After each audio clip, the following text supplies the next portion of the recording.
This video is all about uncrushing your doublings. In our quest as pipers to make our ornamentation as crisp and quick as we can, it's very common for our doublings in particular to get crushed, where the two grace notes that make up the doubling, the initial G grace note and the separating grace note, start overlapping, no longer allowing you to hear the note in the middle, the whole thing that makes it a doubling. They often come out as a twiddly sound, or sometimes the grace notes are so overlapped you only hear one sound, period. Anything like that is not a good, clear, crisp doubling. We want to hear two separate sounds. Now, yes, the two grace notes are close, but you got to hear that note in the middle. This exercise here will help fix yours if you find that they're a little on the twiddly or crushed side. In the description below, there's a link to the PDF document we have right here, so go ahead, print that out, put it on a tablet, have it in front of you so you can follow along. Step one of this process is first to make sure you have a good, clear, crisp G grace note as you make these changes and that no extraneous fingers are moving with that G grace note.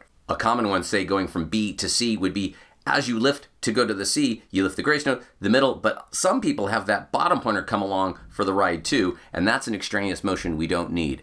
So in step one here, pay close attention that you're only moving the fingers you have to move as we go through this. I have the metronome set here at 60, but set the metronome for a speed that works for you, or even work through it a few times without the metronome until you can kind of get this sequence of notes under your fingers.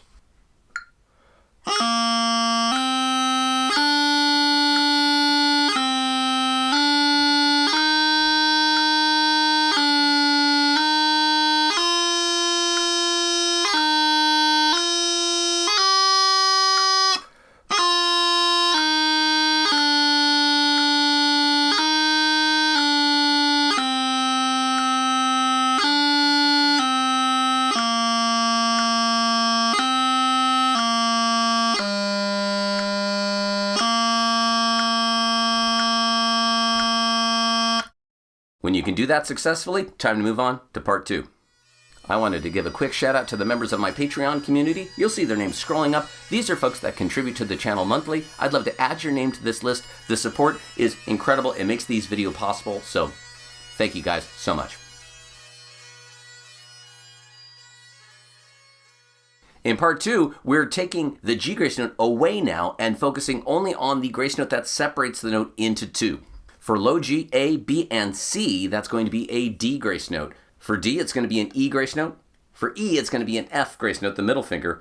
And for F, it's going to be a G grace note. The D grace note just isn't available for those fingers, so we're going to use another finger. Avoid the temptation to put that G grace note in there. We'll be doing that in part three, don't worry. But for now, it's really about focusing on that separating grace note and to make sure you can hear that initial note you land on clearly.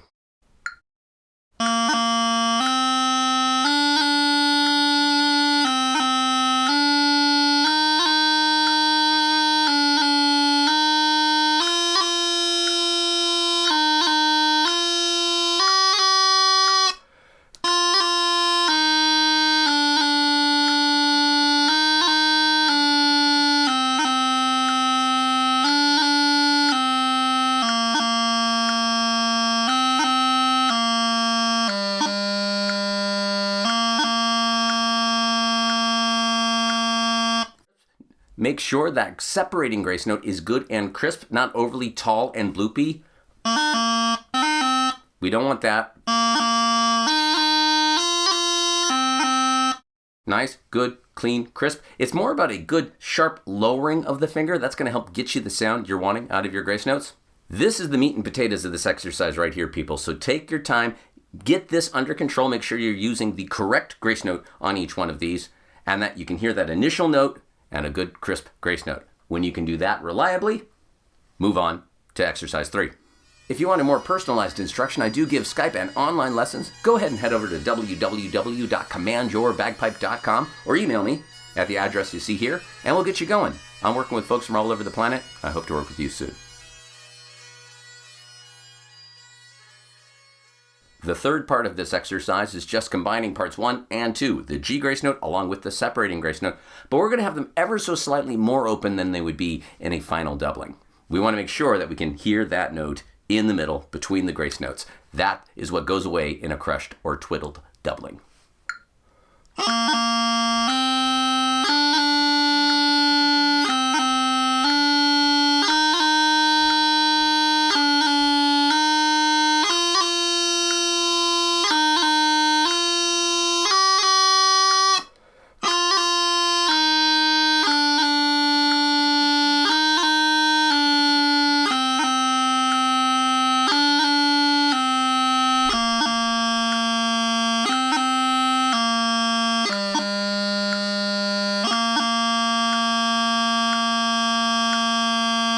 If in this third exercise you find that your doublings are going back to being either kind of a twiddly sound or that second grace note is a little loose, go back to exercise 2 and try it a few more times. You can also just bisect each of these quarter notes equally in half as eighth notes with that separating grace note.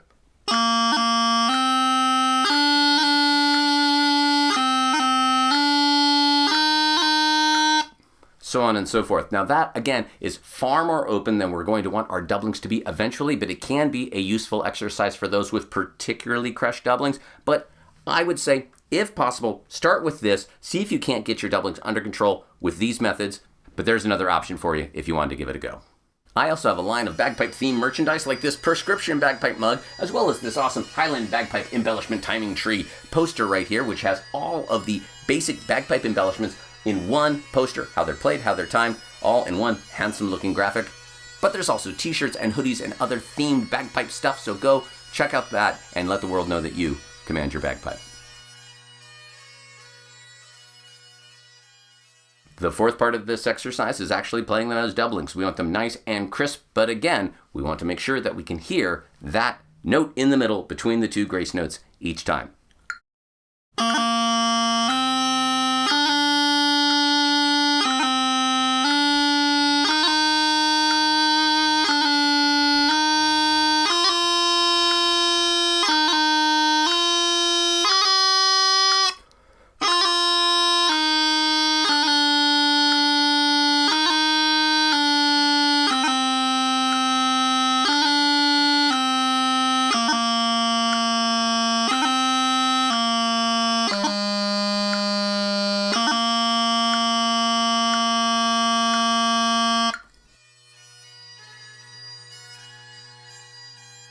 Well, exercises are all fine and dandy, Matt, but what about real tunes? Well, you can use the same method in any tune you're playing with doublings that you want to improve. Let's take the first measure of Scotland the Brave, for instance. It's got 2 C doublings right after that Taralua. The first time through, try doing it with just G grace notes instead of full doublings. It's going to feel weird.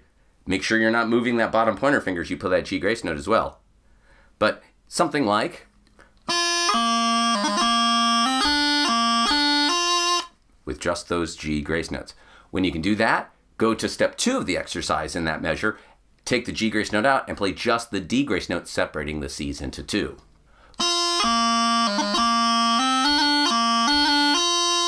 When you can do that, add the full doubling back in, but make sure you can still hear that C in the middle. And you can do that in any tune with any measure that has doublings. Break it down into its core component parts, build it back up. You might have to take the tempo down for a little while as you're building the dexterity in your doublings, but it's worth it to get them good, clean, and accurate. Well, thank you so much for watching, everybody. If you wanted even more on doublings, up here I have my ultimate doubling exercise video where I go over every permutation of doubling possible and can really help, well, get all of the different note changes out of the way, something beyond the scope of this particular exercise, and another doubling exercise right there. Until next time, everybody, I'm Matt Willis. Cheers.